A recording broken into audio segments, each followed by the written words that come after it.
Amén, amén. Así que Dios es bueno, amén. Amén. Bien, ya que está de pies, vamos a la palabra del Señor. Y vámonos a la carta de Romanos capítulo 4, versículo 17. Carta a los Romanos capítulo 4, versículo 17. Romanos capítulo 4, versículo 17. Carta a los Romanos capítulo 4, versículo 17.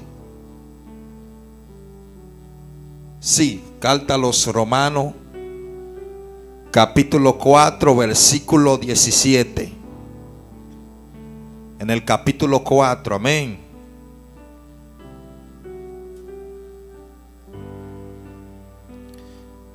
Qué bueno es el Señor.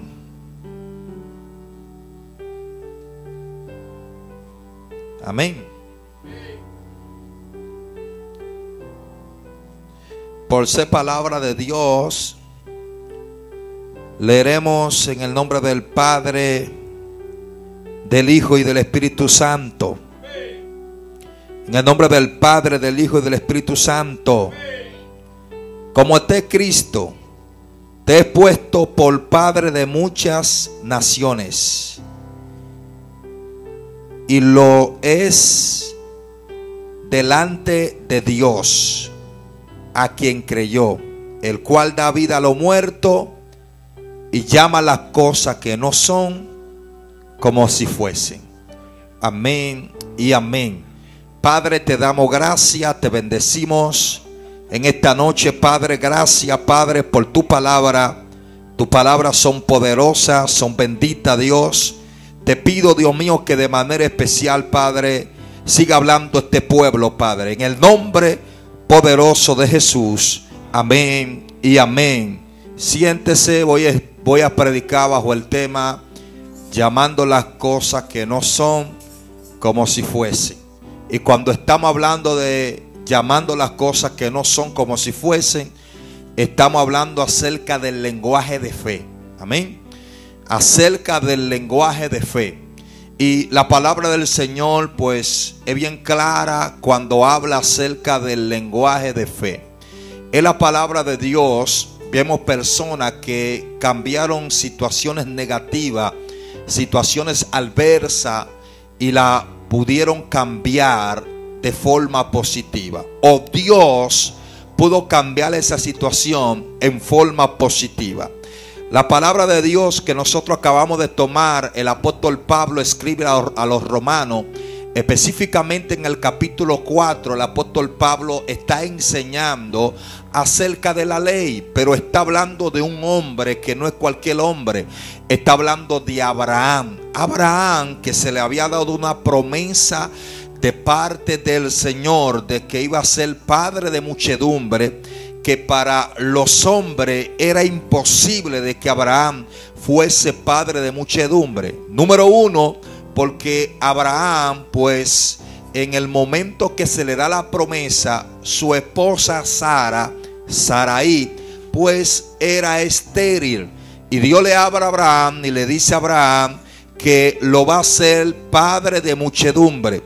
Pero hay algo que me llama mucho la atención. Dios le da esta palabra a Abraham cuando Abraham tenía simplemente 75 años. Dios le habla en Génesis capítulo 12 y le dice a Abraham: sal de tu tierra y de tu parentela a una tierra que yo te mostraré. Y en el capítulo 3 le dice el Señor a Abraham, del Génesis capítulo 12, en el versículo 3, le dice: el que te bendiga será bendito, y el que te maldiga será maldito, porque en ti serán bendecidas todas las naciones de la tierra. Pero hay algo que me llama mucho la atención, porque el apóstol Pablo está aquí declarando algo poderoso. Y el apóstol Pablo dice una vez más, recalcándole a los romanos, de aquella promesa que Dios le había hecho a Abraham, diciendo que Abraham había sido puesto por padre de muchedumbre, que el mismo Abraham había creído a la palabra que Dios le había dado, y él mismo había decretado, desatado la misma palabra que Dios le había dado. Y específicamente en los últimos párrafos, el apóstol Pablo dice: el Dios que da vida a lo muerto. Y dice de esta manera, porque hay que declarar las cosas que no son como si fuesen. Pero en el verso 18 él dice: porque Abraham creyó, esperanza contra esperanza. Y esto me llama mucho la atención, porque él dice: y Abraham creyó, esperanza contra esperanza. ¿Qué es lo que el apóstol Pablo quiere decir con esto? Lo que el apóstol Pablo quiere decir con esto, que Abraham había creído, esperanza contra esperanza. Según la esperanza humana, Abraham no podía tener hijo, porque cuando Dios se le revela a Abraham en Génesis capítulo 17, la palabra de Dios enseña que el ángel se le aparece a Abraham, pero el mismo Dios con su voz de estruendo le dice a Abraham: Abraham, yo soy el Dios todopoderoso, y lo que yo te dije lo voy a cumplir. Y Abraham tenía específicamente 100 años. Oye, 100 años tenía Abraham, y Sara tenía 90 años. Y cuando Dios le dice a Abraham: lo que yo te dije lo voy a cumplir, tú vas a tener un hijo, y a través de ese hijo tú vas a ser un padre de muchedumbre. Abraham se queda impresionado y dice: ¿acaso eso será posible siendo yo un hombre de 100 años y siendo mi esposa de 90 años? Eso va a ser posible cuando a mi misma esposa ya se le ha habido las costumbres, cuando yo mismo estoy avanzado de edad. Y Dios le dice a Abraham: lo que es imposible para el hombre es posible para mí. No hay nada imposible para mí en lo que Dios le dice. Lo que Dios le está diciendo a Abraham: fui yo que creé la matriz, fui yo que creé el útero, fui yo que creé todas las funciones del hombre, y para mí yo puedo hacer de que ese niño crezca en el vientre de Sara, porque si yo doy una palabra, la palabra yo la voy a cumplir por encima de quien sea y por encima de quien se levante.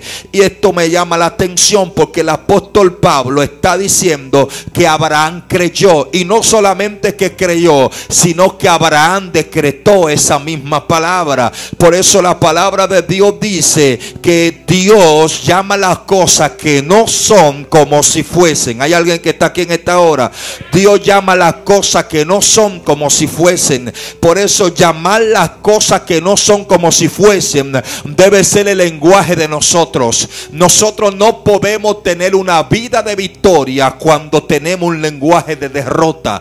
Tenemos que tener un lenguaje de victoria para que nuestra vida sea victoriosa. Y estamos viendo en este tiempo gente con lenguaje de derrota, y por eso su vida va en derrota. Por eso la palabra es tan clara y tan precisa cuando habla acerca del lenguaje de victoria. La Biblia dice en la segunda carta a los Corintios, en el capítulo 4, específicamente en el verso 13, dice: pero teniendo el mismo espíritu de fe, conforme a lo que está escrito, creí por lo cual hablé. Nosotros también creemos por lo cual también hablamos. Cuando estamos hablando de decretar, cuando estamos hablando acerca del lenguaje de fe, estamos hablando que nosotros con nuestro lenguaje vamos a cambiar las cosas negativas en cosas positivas. Por eso dice el apóstol Pablo: creí por lo cual hablé. No está hablando simplemente de algo verbal, que tú vas a desatar algo verbal,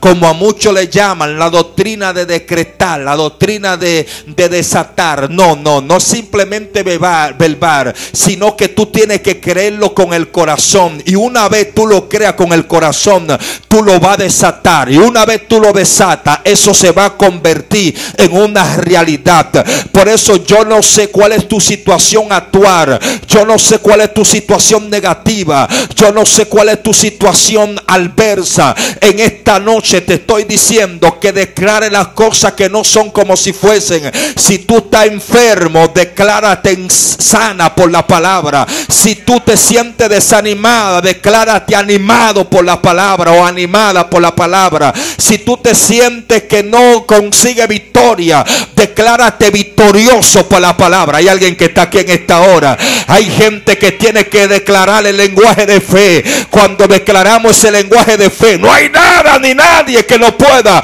detener. Hay alguien que bendiga el nombre del Señor en esta hora. Por eso la palabra de Dios habla en Proverbios capítulo 18 verso 21. Dice que la muerte y la vida está en el poder de la lengua. Oye, la muerte y la vida está en el poder de la lengua. Cuando usted empieza a decretar palabras negativas para su vida, eso mismo va a llegar. Si usted decreta batalla, si usted decreta que esté en derrota, eso mismo le va a llegar. Por eso, aunque usted se esté cayendo a pedazos, aunque usted sienta los vientos adversos, aunque usted se sienta en batalla, nunca diga que usted esté en derrota. Nunca diga que usted esté en batalla. Siempre diga: yo estoy en victoria. Siempre diga: yo estoy bendecido. Siempre diga: yo estoy bendecida. Siempre diga: Dios está conmigo. Si usted siempre declara esa palabra de victoria, esa palabra de fe, ese lenguaje de fe, las cosas van a ser diferentes. ¿Cuántos están aquí en esta hora? Por eso la palabra de Dios habla. En la Biblia no habla acerca de este lenguaje de fe. La Biblia dice en el Salmo 118 verso 17, el salmista David sabía lo que era un lenguaje de fe. Por eso el salmista dijo: no moriré sino que viviré y cantaré de la obra de Jehová. Oye lo que dice el salmista. El salmista sabía que en su boca estaban palabras de muerte y palabras de vida. Por eso él dice: no moriré sino que viviré y cantaré de las obras de Jehová.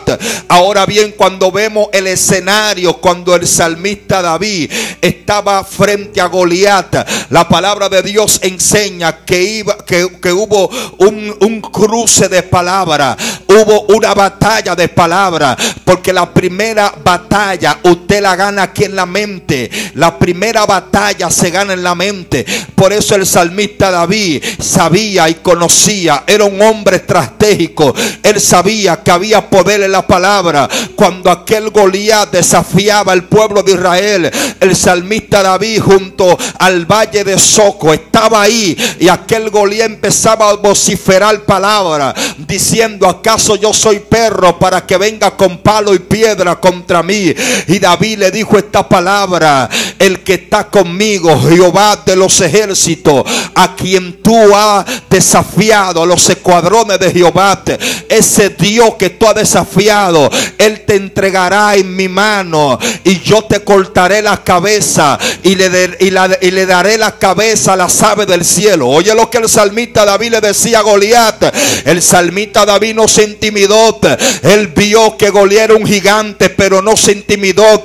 Él empezó a decretar palabras. Él dijo: no me importa que tú seas grande, el que está conmigo es más grande que tú, y Dios te entregaré en mi mano, y yo te cortaré la cabeza, y yo se la daré a las aves del cielo. Cuando nosotros nos armamos de valor y contrarrestamos todo lo que el diablo diga negativo y lo ponemos positivo, no hay diablo que no pueda detener. Samaya. Por eso escucha bien, el diablo te susurra mucho a los oídos diciendo que tú no puedes. Dile al diablo que sí tú puedes. El diablo te habla mucho a los oídos diciendo que no va a avanzar. Dile al diablo que sí tú vas a avanzar, porque Dios está contigo como poderoso gigante. Y si y Dios está contigo como poderoso gigante, no hay diablo que te detenga. Samaya, hay alguien que está aquí en esta hora. Yo no sé si tú me crees en esta hora, pero vengo a hablar con gente de fe. Por eso me llama algo la atención cuando Dios le da la estrategia a Josué. Que Josué tenía que entrar a una ciudad amurallada, era la ciudad de Jericó. La palabra de Dios enseña que Dios habló con Josué y le dijo a Josué: Josué, dile a los levitas, a los sacerdotes, a los que cantan, a los que alaban, que se pongan frente y van a entonar alabanza, adoración.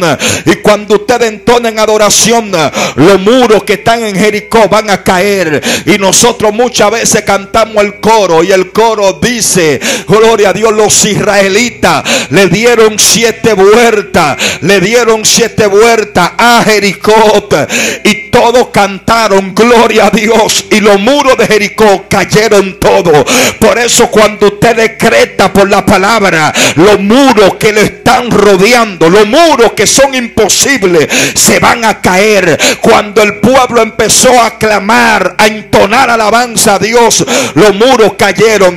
Eso no solamente pasó con Josué, sino que también pasó también con Josafat. La palabra de Dios dice en Crónicas, segunda de Crónicas, capítulo 20, versículo 22, de que Dios le dijo a Josafat: Josafat, ponme la gente que adoren alante de la batalla. Como en medio de una batalla usted va a poner gente que adoren. Si usted está en una batalla, ¿a quién usted pone alante de la batalla? A gente que sepan pelear, a gente que saquen espada, a gente que muevan las jabalinas, a gente que muevan el arco, a gente que sepan pelear. Y Dios le dijo: ponme la gente que canten alante de la batalla. Y la palabra de Dios enseña que ellos empezaron a cantar, a entonar alabanza a Dios. Cuando empezaron a entonar alabanza a Dios, Dios confundió al pueblo enemigo, y entre ellos mismos se mataron. Hicieron la emboscada que tenía el pueblo enemigo, ellos mismos cayeron en su propia trampa. Por eso hay poder cuando alabamos, hay poder cuando decretamos, hay poder y victoria cuando alaba a Dios. Hay alguien que me está entendiendo en esta hora. Por eso la palabra de Dios es clara. Cuando Dios manda a los espías, Moisés le dijo a los espías: vayan a ver la tierra que yo les he prometido que se la voy a dar. Números capítulo 13.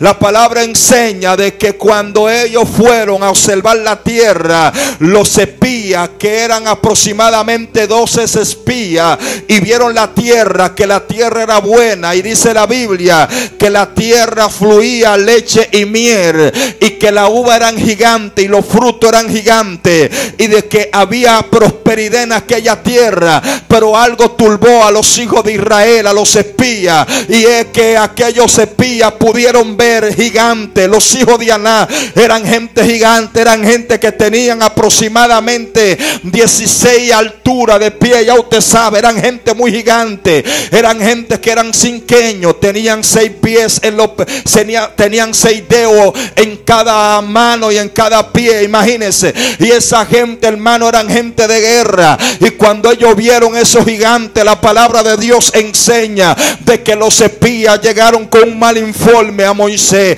y le dijeron a Moisés: nosotros vimos que la tierra es buena, pero hay un problema, es que en esa tierra hay gigantes, y esos gigantes son gente de guerra. Y se levantaron 2 espías llamados Caleb y Josué. Ellos dijeron: ok, hay gigantes en aquella tierra y nosotros lo vemos como langosta. ¿Sabe lo que es la langosta? La langosta no es lo que usted compra, que es el marisco que usted compra, no. La langosta es como la esperanza que anda por ahí brincando. Eso le llaman langosta. En la Biblia a eso es que se le llama langosta. Amén. Cuando se habla de langosta, cuando usted se busca en el diccionario, encuentra que a la langosta se le llama la esperancita que anda brincando verde. ¿Usted sabe lo que es esperanza? A eso es lo que se le llama en la Biblia langosta. Cuando usted se va a la palabra de Dios y dice que hubo una pertinencia de langosta, ¿verdad? Se está refiriendo a esos animalitos, a esos insectos. Amén. Por eso Juan el Bautista comía esos insectos. Puede ser que esos insectos sean buenos, ¿verdad? ¿Te lo probaría? Se lo comen en China, se lo comen en Japón, se lo comen en la India, se lo comen por ahí. Pero no igual que los que están ahí saltando, comiendo estiércol, ¿no? ¿Cuántos están aquí? Comen cucaracha, pero no de esa cucaracha. Comen gusano, hermano. ¿Cuántos están aquí en esta hora? Entonces, cuando se habla de langosta, dicen los espías, nosotros nos vemos como langosta delante de esa gente. En pocas palabras le dijeron a Moisés: vamos a devolvernos porque nosotros no podemos entrar a esa tierra. Esa tierra, hay gigantes en esa tierra, así que olvídate de esta tierra. Y se levantó Caleb y Josué y dijo: es verdad que nosotros nos vemos como langosta delante de ellos, pero Dios dijo que no iba a entregar esa tierra. Así que esos gigantes van para el suelo, dijeron Josué y Caleb. Y dijeron: aunque nosotros nos veamos como langosta, el Dios nuestro, que es nuestro amparo, va a hacer que nosotros nos los comamos como a pan a ellos. ¿Cuántos están aquí en esta hora? Hermano, eso era un lenguaje de fe. Y eso le subió la fe a Moisés. Y entraron con todo para conquistar esa tierra que Dios le había prometido. ¿Cuántos están aquí en esta hora? ¿Cuántos están aquí en esta hora? Por eso la palabra de Dios habla de gente que tuvieron ese lenguaje de fe. Hermano, a mí me impresiona cuando tú hablas con algunos cristianos. Tú dices: ven acá, y este tipo es cristiano, ¿verdad? Porque es que el lenguaje que ellos tienen no es un lenguaje como convincente, no es un lenguaje de victoria, no es un lenguaje como de fe. Es un lenguaje como de tristeza, es un lenguaje de derrota, es un lenguaje de desánimo. Cuando tú escuchas a algunos evangélicos hablando, tú dices: pero ¿qué es lo que está pasando con esos hermanos? ¿Dónde está la fe de esos hermanos? Y cuando usted se junta con gente que no son cristianos, gente inconverso, hermano, usted se da cuenta que esa gente muchas veces hasta tienen más fe que muchos que están dentro de la iglesia. Porque el lenguaje que tienen esa gente, un lenguaje, hermano, que tú dices: vean acá, por este tipo parece cristiano, esta tipa parece cristiano, porque tiene un lenguaje, hermano, perfilado, un lenguaje de fe. Usted lo ve hablando, hermano. Yo he hablado con gente que no son cristianas, que están enfermos, hermano, que usted no se da cuenta que están enfermos. Y esa gente tiene, que sé yo, cuántas complicaciones, pero el lenguaje de fe que tienen esa gente, y usted lo ve hablando, que Dios, y Dios me va a sanar, y yo sé que Dios me va a sacar de aquí, y yo sé que va a pasar esto. Pero hay algunos evangélicos, hermano, que de que tienen una gripecita ya quieren soltar todo, de que tienen una gripecita no quieren alabar a Dios, de que tienen una gripecita no quieren congregarse, de que tienen una gripecita no quieren avanzar. Pero y ven acá, aunque usted tenga lo que tenga, si usted tiene fe en Dios, Dios le va a ayudar. ¿Cuántos están aquí en esta hora? Lo que hay que tener fe, alabado sea el nombre del Señor. Hay que tener fe. Cuando tenemos fe, las cosas son diferentes, las cosas son... ¿Cuántos están aquí en esta hora? Por eso necesitamos, hermanos, tener fe. Por eso la Biblia dice que cuando Jesús andaba haciendo la misión, que se acercó a aquella que estaba en aquella ciudad de Capernaum, la Biblia dice que había un hombre que sí tenía un lenguaje de fe. Este hombre le llamaban centurión, que era jefe de 100 soldados. Y la Biblia dice que este soldado romano se postra ante Jesús y le dice a Jesús: mi criado está gravemente enfermo y atormentado. Y la Biblia enseña que cuando él dijo esto, Jesús le dijo: vamos, que yo iré y le sanaré. Y aquel centurión dijo: no, declara la palabra y mi criado sanará. Mira qué fe más tremenda. Él dijo: declárame la palabra, declara la palabra sobre él y mi criado simplemente sanará. Y la Biblia dice que Jesús se maravilló al ver la fe de este hombre y decretó la palabra. Pero este hombre entendía la autoridad que tenía Jesús. Por eso la autoridad que tenía Jesús era una autoridad, hermano, que había que respetarla. Y este hombre respetaba esa autoridad. Y él dijo: yo soy hombre, que tengo hombre bajo mi autoridad. Y cuando yo le digo que vayan, ellos van. Y cuando yo le digo que vengan, ellos vienen. Y cuánto más si tú decretas la palabra. Cuando decretamos la palabra. Por eso la palabra de Dios dice que la palabra de Dios es más cortante que toda espada de doble filo. Decreta la palabra de bendición.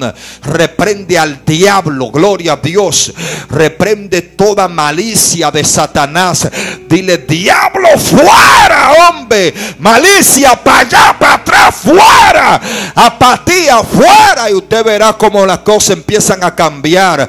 Cuando usted decreta la palabra, usted empieza a crear una escúpula de gloria y de poder por la palabra. Hay que decretar la palabra. Cuando decretamos la palabra, se va toda malicia de Satanás. Cuando decretamos la palabra, se va la enfermedad. Cuando decretamos la palabra liberta, la palabra restaura, la palabra sana, la palabra bendice, la palabra levanta, la palabra hace las cosas que son imposibles posibles. La palabra hace que lo inalcanzable se convierta en alcanzable. La palabra crea que las cosas imposibles empiecen a ser posibles. Por eso el apóstol Pablo dice: el Dios que le da vida a los muertos, porque el único que da vida es Dios. Y dice: el Dios que declara las cosas, el Dios que llama las cosas que no son como si fuesen. Y si usted se va a Hebreos capítulo 11 versículo 1, dice: es por la fe, la certeza de lo que se espera y la convicción de lo que no se ve. Por eso nosotros necesitamos decretar las cosas que no son como si fueran. Cuando decretamos las cosas que no son como si fueran, las cosas van a empezar a crearse conforme a la palabra del Señor. ¿Cuántos están aquí en esta hora? ¿Cuántos están aquí en esta hora? ¿Cuántos están aquí en esta hora? El nombre de Cristo. Por eso había una mujer que tenía un hijo que estaba, hermano, envuelto en el alcohol, bebía mucho.